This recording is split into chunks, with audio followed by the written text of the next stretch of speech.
11 metre तक होता था। तो जैसा आप देख सकते हो डायनासोर्स के लिए पीरियड सबसे अच्छा था। क्लाइमेट इन्हें फेवर कर रहा था, नई नई स्पीशीज की एवोल्यूशन होने लग रही थी और कोई और एनिमल की स्पीशीज नहीं थी जो इनसे कम्पीट कर पाए। तो ये बड़े आराम से धरती पर राज कर रहे थे, सब कुछ अच्छा चल रहा था अंटिल एक दिन कुछ ऐसा होता है जिससे हमेशा के लिए डायनासोर्स खत्म हो जाते हैं धरती से। एक बड़ा सा एस्ट्रॉयड जिसका साइज 10 से 15 किलोमीटर था रफली, धरती की तरफ तेजी से उड़कर आता है और धरती से टकरा जाता है। यह होता है आज से करीब 66 मिलियन ईयर्स पहले और यही एस्ट्रॉयड स्ट्राइक क्रिटेशियस पीरियड को भी खत्म कर देती है।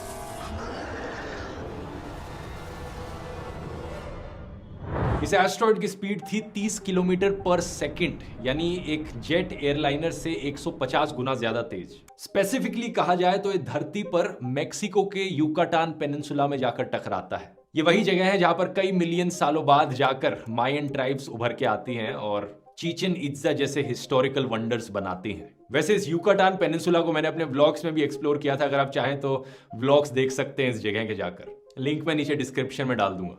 तो होता क्या है, जब ये एस्ट्रॉयड इस जगह पर टकराता है एक बड़ा सा गड्ढा बन जाता है 180 किलोमीटर डायमीटर में। इसके इम्पैक्ट से इतनी तेज स्पीड पर एनर्जी रिलीज होती है जितनी एनर्जी आमतौर पर 100 टेराटन्स टीएनटी से रिलीज होगी। या फिर अगर आप इसे हिरोशिमा और नागासाकी पर गिराए गए एटॉमिक बॉम्ब से कंपेयर करोगे तो उन एटॉमिक बॉम्ब से 1 बिलियन गुना ज्यादा एनर्जी। इतना बड़ा धमाका है ये कि इसके आसपास जो भी कुछ था पलक झपकते ही सब खत्म हो जाता है। इम्पैक्ट की वजह से हवा में बहुत सारी मिट्टी उड़ती है, जो जमीन थी वो बहुत गर्म हो जाती है और ये हॉट डस्ट एक्चुअली में बारिश की तरह बरसता है बाकी एरियाज पर। पूरी धरती पर जो तापमान था वो कई घंटे के लिए बहुत ज्यादा बढ़ जाता है, कई डिग्री सेल्सियस। इस एरिया की हजारों किलोमीटर की रेंज में जो भी जानवर थे वो जिंदा पक जाते हैं इस गर्मी से। माना जाता है कि सिर्फ छोटे छोटे एनिमल्स सरवाइव कर पाए इस इनिशियल ब्लास्ट के इम्पैक्ट को, क्योंकि उन्होंने अंडरग्राउंड शेल्टर ढूंढ ली या फिर पानी के अंदर चले गए वो छुपने के लिए, या फिर केव्स के अंदर घुस गए या बड़ी बड़ी ट्री ट्रंक्स के अंदर घुस गए।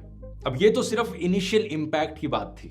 इसके बाद शॉक वेव आती है, हीट पल्स आती है, हजारों किलोमीटर में वाइल्ड फायर्स देखने को मिलती हैं जंगलों पर, बड़े बड़े सुनामीज आते हैं। इमीडिएटली कहा जाता है कि 2 किलोमीटर ऊंचा सुनामी आया होगा।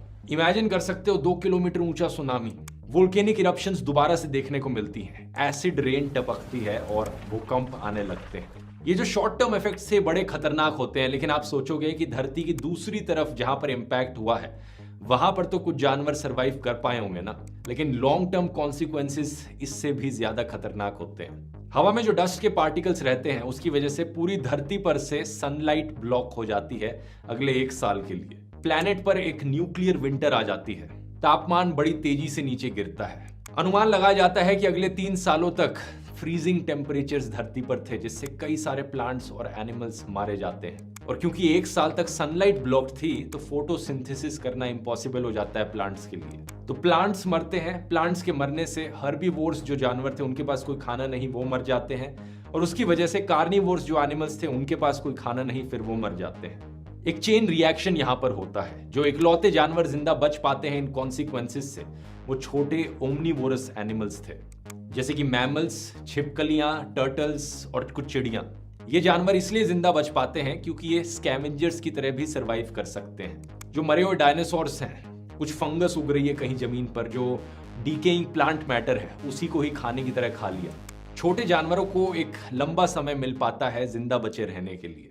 वैसे अगर आप किसी भी एग्जाम की तैयारी कर रहे हैं दोस्तों, यूपीएससी, जेई, नीट या क्लैट, और आपकी इंपॉर्टेंट किताबें और नोट्स अगर आपको ऑडियो फॉर्म में चाहिए तो इसके लिए ऑडिकेट प्लेटफॉर्म को जरूर चेकआउट करिए। ये इंडिया की one of the biggest educational audio books app है। यहाँ पे 20,000 से भी ज्यादा ऑडियो बुक्स और पीडीएफ्स आपको सुनने को मिलेंगी एक ही जगह पर, हिंदी और इंग्लिश दोनों में। आपकी सारी कोर्स बुक्स और इवन भगवत गीता भी यहाँ पर आप सुन सकते हैं आसानी से। इतना ही नहीं, इंडिया के नेत्रहीन स्टूडेंट्स को ऑडिकेट लाइफ टाइम फ्री सब्सक्रिप्शन दे रहा है, जिससे उन्हें एक बेहतर भविष्य बनाने में मदद मिलेगी। तो ऑडिकेट को डाउनलोड करने का लिंक नीचे डिस्क्रिप्शन में मिल जाएगा। अर्ली एक्सेस ऑफर में आपको ऑडिकेट का सब्सक्रिप्शन सिर्फ 199 रुपीज में मिलेगा। जरूर चेकआउट कीजिए अगर आप किसी भी एग्जाम की तैयारी कर रहे हैं, और आपका एक सब्सक्रिप्शन भी एम्पावर करेगा इंडिया के सारे नेत्रहीन बच्चों को शिक्षा की रोशनी तक पहुंचाने में। यहाँ ऑडिकेट का धन्यवाद इस वीडियो को स्पॉन्सर करने के लिए भी। और अब टॉपिक पर वापस आते हैं। एस्ट्रॉयड के इम्पैक्ट ने कई कार्बोनेट रॉक्स को भी तबाह कर दिया था, जिसकी वजह से कार्बन और सल्फर एक बार फिर से एटमॉस्फेयर में जाते हैं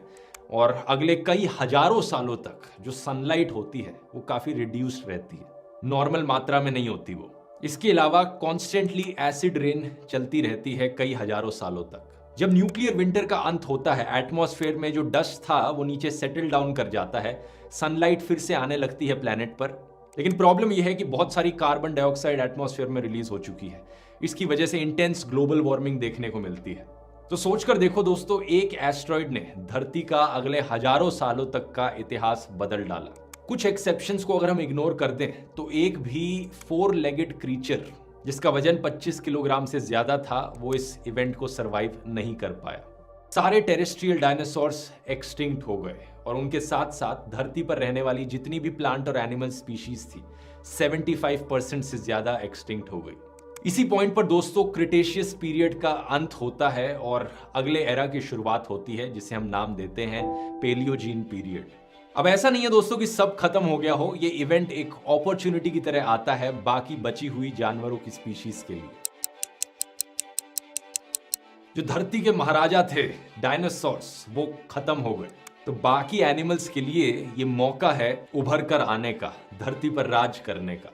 इंसानों को तो सबसे पहले थैंक यू करना चाहिए इस एस्ट्रॉयड का, क्योंकि मैमल्स को एक बड़ा अच्छा मौका मिल पाया एवोल्यूशन का डायनासोर्स के जाने के बाद। जो गैप यहाँ पर फूड चेन में डायनासोर्स ने छोड़ा उसे फिल इन किया कई मैमल्स ने। इस पीरियड में हमें एवोल्यूशन देखने को मिली घोड़ों की, वेल्स की, चमगादड़ों की, प्राइमेट्स की, कई स्नेक्स और छोटी छोटी छिपकलियां भी यहीं पर इमर्ज होनी शुरू हुई। इकलौते ग्रुप ऑफ डायनासोर्स जो जिंदा बच पाए वो एक्चुअली में फ्लाइंग डायनासोर्स थे, जो कि धीरे धीरे इवॉल्व किए और एवोल्यूशन के बाद वो चिड़िया बन गए।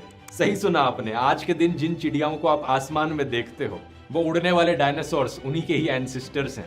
ज्यादातर स्टडीज ने कंफर्म किया है कि बर्ड्स सेम फैमिली से बिलोंग करती हैं एज डायनासोर्स। स्पेसिफिकली कहा जाए तो सबसे ज्यादा एंसेस्ट्री शेयर करी जाती है चिकन और ऑस्ट्रिचेस के द्वारा, और यही कारण है कि कई लोग कहते हैं कि टीरेक्स इतने खतरनाक डायनासोर का जो क्लोजेस्ट लिविंग रिलेटिव है आज के दिन वो एक चिकन है, एक मुर्गी। अच्छा, एक सवाल आपके दिमाग में आ रहा होगा एस्ट्रॉयड को लेकर कि हमें आज के दिन कैसे पता चला कि वहां पर ही एस्ट्रॉयड क्रैश किया था और 66 मिलियन ईयर्स पहले ही किया था। हमें ये डेट कैसे पता चली? इसके पीछे एविडेंस है एक बड़ी रेयर मिनरल इरिडियम नाम से। साइंटिस्ट ने पाया कि धरती पर कई जगहों पर ग्राउंड पर हमें बड़ी हाई कॉन्सेंट्रेशन देखने को मिलती है इरिडियम की आज के दिन। लेकिन जब जियोलॉजिस्ट ने धरती की एनालिसिस करी तो उन्होंने पाया कि अर्थ पर ये बहुत बहुत रेयर मिनरल है, लेकिन फिर भी हमारी जमीन पर, हमारे ग्राउंड पर काफी अबेंडेंट है। ऐसा कैसे हो सकता है? ऐसा इसलिए हो सकता है क्योंकि कॉमेट्स और एस्ट्रॉइड्स में इरिडियम की बड़ी हाई कॉन्सेंट्रेशन पाई जाती है। और जब साइंटिस्ट ने इस इरिडियम की डेटिंग करी तो इन्होंने इसे पाया कि ये सारा जो इरिडियम हमें मिल रहा है ये 66 मिलियन ईयर्स पुराना है। ये तभी हो सकता है जब एस्ट्रॉयड धरती से आकर टकराया होगा और एस्ट्रॉयड जो पूरा ब्लास्ट हो गया उसमें मौजूद ये मिनरल चारों तरफ धरती पर फैल गई। और आप सोच रहे होंगे कि जब इतना बड़ा इम्पैक्ट हुआ एस्ट्रॉयड का तो कहीं ना कहीं तो हमें उसका गड्ढा दिखना चाहिए ना धरती पर।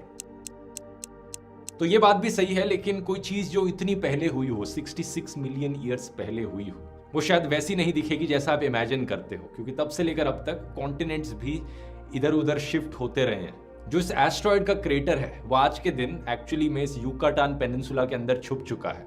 लेकिन कई सारी अलग अलग डिगिंग एक्सपीडिशंस करी गई थी जिसने प्रूव किया है कि ये हाँ एक्चुअली में हुआ था और इसी जगह पर हुआ था। नक्शे पर जाके देखोगे तो एग्जैक्टली इसकी लोकेशन यहाँ पर है, आधा पानी के अंदर है समुद्र के नीचे और आधा जमीन के नीचे। एक रियल वर्ल्ड इंपैक्ट जो आज के दिन इसका देखने को मिलता है वो है मेक्सिको के इस एरिया में ये सिनोटेस। बड़े ही सुंदर दिखने वाली ये सिंक होल्स जिनमें एक पैटर्न दिखाई देता है जो क्रेटर बना एस्ट्रॉयड से। ये सारे सिनोटेस एक्चुअली में एक रिंग फॉर्मेशन में दिखते हैं उस क्रेटर के चारों तरफ। आज के दिन ये एक बड़ी टूरिस्ट अट्रैक्शन है, यहाँ पर आप स्विमिंग करने भी जा सकते हैं सिनोटेस के अंदर। और कुल मिलाकर ये सारे सिनोटेस एक्चुअली में वर्ल्ड्स लार्जेस्ट अंडरग्राउंड केव सिस्टम बनाते हैं। इस एस्ट्रॉयड स्ट्राइक की एक कमाल की कहानी सुनकर एक चीज आपके दिमाग में शायद आ रही हो, क्या हो अगर आज के दिन ऐसा एस्ट्रॉयड आ जाए और धरती से टकरा जाए? इंसान भी पूरी तरीके से खत्म हो जाएंगे क्या? ये चीज डेफिनेटली एक खतरा है। जो एस्ट्रॉयड्स धरती से टकरा सकते हैं आने वाले टाइम में, उन्हें नियर अर्थ एस्ट्रॉयड्स कहा जाता है। नासा और कई स्पेस एजेंसी सारे नियर अर्थ एस्ट्रॉयड्स को ट्रैक करने लग रही है और देख रही है कि उनका पाथ कहां धरती के साथ जाकर मिले। एज ऑफ अप्रैल 2022 28,000 से ज्यादा नियर अर्थ एस्ट्रॉयड्स को आइडेंटिफाई किया जा चुका है, जिनमें से 800 से ज्यादा ऐसे हैं जिनका डायमीटर 1 किलोमीटर या उससे ज्यादा है। बड़ा ही डरावना नंबर है, इतने सारे एस्ट्रॉयड्स जो धरती से आकर पोटेंशियली टकरा सकते हैं। लेकिन आज के दिन शायद इतना डरने की बात नहीं है इनसे, क्योंकि साइंटिफिक कैलकुलेशंस इतनी एडवांस हो चुकी हैं कि हम इनके पाथ को क्लियरली प्रिडिक्ट कर सकते हैं और कैलकुलेट कर सकते हैं कि एग्जैक्टली ये कहां पर जाने वाले हैं। हम ये भी एस्टिमेट कर सकते हैं कि क्या चांसेस है कि धरती से एक्चुअली में टकराएंगे, और अगर ये टकराने के पाथ पर हों तो उसे रोकने के लिए हम क्या कर सकते हैं। इसी को लेकर नासा ने डार्ट स्पेस मिशन लॉन्च किया था 2021 में, डबल एस्ट्रॉयड रीडायरेक्शन टेस्ट। इनका प्लान था कि एक स्पेसक्राफ्ट को ले जाएंगे और एस्ट्रॉयड से टकराएंगे ताकि एस्ट्रॉयड का पाथ बदला जा सके, और अगर आने वाले टाइम में कोई ऐसा एस्ट्रॉयड हो जो धरती से आकर टकराने वाला हो तो हम उसका पाथ ही बदल डालें। सुनकर बड़ी साइंस फिक्शन चीज लगेगी, लेकिन ये आइडिया ऑलरेडी सक्सेसफुल हो चुका है। सितंबर 2022 में इसका एक टेस्ट किया गया था एक ऐसे एस्ट्रॉयड के साथ जो धरती के पाथ में नहीं आ रहा था। इन्होंने स्पेसक्राफ्ट भेजा, नासा वालों ने उससे टकराया और उसका पाथ बदल डाला। तो उस एस्ट्रॉयड के साथ ये कर लिया, तो आने वाले फ्यूचर में जो एस्ट्रॉयड्स होंगे उनके साथ भी यही करा जा सकता है। लेकिन ऐसा नहीं है कि खतरे की बिल्कुल ही कोई बात नहीं है। खतरा यहाँ पर एक्चुअली में खुद इंसानों से है। इस एस्ट्रॉयड स्ट्राइक जिसने डायनासोर को मारा, इसे 5th एक्सटिंक्शन इवेंट बताया जाता है अर्थ की हिस्ट्री में। और इसके बाद साइंटिस्ट मानते हैं कि जो 6th एक्सटिंक्शन इवेंट है वो ऑलरेडी शुरू हो चुका है, और ये किसी वोल्केनो या एस्ट्रॉयड की वजह से नहीं हो रहा, बल्कि इंसानों की वजह से हो रहा है। इसे नाम दिया गया है होलोसीन एक्सटिंक्शन इवेंट। पिछले 100-200 सालों में इतने भारी स्केल पर हमें बायोडाइवर्सिटी का लॉस देखने को मिला। इतनी तेजी से अलग अलग जानवरों के स्पीशीज, प्लांट्स के स्पीशीज एक्सटिंक्ट हो रहे हैं इंसानों की वजह से, कि बायोलॉजिस्ट ने इसे मास एक्सटिंक्शन का दर्जा दिया है। इंसानों के द्वारा जो जंगलों को काटा जा रहा है, पोल्यूशन फैलाया जा रहा है समुद्र में, हवा में, इसकी वजह से जो एक्सटिंक्शन ऑफ स्पीशीज का करंट रेट है ये 100 से 1000 गुना ज्यादा है जो नॉर्मल रेट होना चाहिए उससे। आज के दिन जो जानवर एग्जिस्ट करते हैं उनके हैबिटेट्स को डिस्ट्रॉय किया जा रहा है। कई हजारों मैमल्स, बर्ड्स, रेप्टाइल्स और एम्फीबियंस आज के दिन एंडेंजर्ड कैटेगरी में आ गए हैं या ऑलरेडी एक्सटिंक्ट हो गए हैं इंसानों की वजह से। इस तबाही को रोकने के लिए United Nations convention on biological diversity meeting बुलाई गई जापान में साल 2010 में। 20 बायोडाइवर्सिटी के टारगेट सेट किए गए थे 2020 तक जो अचीव करने थे। अनफॉर्चुनेटली सिर्फ 6 इनमें से पार्शियली अचीव किए गए हैं। जनवरी 2020 में एक नया पेरिस स्टाइल प्लान बनाया गया बायोडाइवर्सिटी और इकोसिस्टम कोलैप्स को रोकने के लिए, जिसकी डेडलाइन रखी गई 2030। इसका पर्पस कि आज के दिन धरती के जो जमीन है और जो ओशंस हैं, करीब 30% एरिया को प्रोटेक्टेड का दर्जा दे देना। जो पोल्यूशन हमारे द्वारा फैलाई जा रही है उसे कम से कम 50% कम कर देना। और साइंटिस्ट ने प्रपोज किया है कि जो एक्सटिंक्शंस होने लग रही हैं उन्हें 20 एक्सटिंक्शंस पर ईयर से कम तक रखना। आने वाला टाइम ही बताएगा कि ये टारगेट्स कितने मीट किए जाते हैं, लेकिन एक चीज जरूर है, ये करना बहुत जरूरी होगा, क्योंकि अगर प्लांट्स और एनिमल्स के स्पीशीज आज के दिन भी एक्सटिंक्ट हो गए उसी तरीके से जैसे पिछले एक्सटिंक्शन इवेंट्स में हुए हैं, तो इंसानों का भी जिंदा बचा रहना शायद पॉसिबल ना हो पाए। और इंसानों की बात करी जाए तो इंसानों का ओरिजिन सिर्फ 3 लाख साल पहले हुआ था अफ्रीका में, ये कैलकुलेट किया जाता है। और इसे आप डायनासोर से कंपेयर करो जो 174 मिलियन ईयर्स तक धरती पर बने रहे, डोमिनेंट रहे। कहां 3 लाख साल से हम जिंदा है और कहां वो 174 मिलियन ईयर्स तक रहे थे। इंसानों के कंपैरिजन में 600 गुना ज्यादा। क्या लगता है आपको, क्या इंसान डायनासोर्स का रिकॉर्ड बीट कर पाएंगे, या फिर इंसानों का एक्सटिंक्शन 1 मिलियन ईयर से पहले ही हो जाएगा? नीचे कमेंट्स में लिखकर बताइए आपकी क्या राय है। ऑब्वियसली इसका सही जवाब उस पर डिपेंड करेगा कि हम सब लोग मिलकर कितना काम करते हैं इस धरती को बचाने में। वीडियो पसंद आया, यहाँ क्लिक करके और ऐसे ही हिस्टोरिकल टॉपिक्स पर वीडियोस देख सकते हैं, साइंस रिलेटेड टॉपिक्स पर। मिलते हैं अगले वीडियो में। बहुत बहुत धन्यवाद।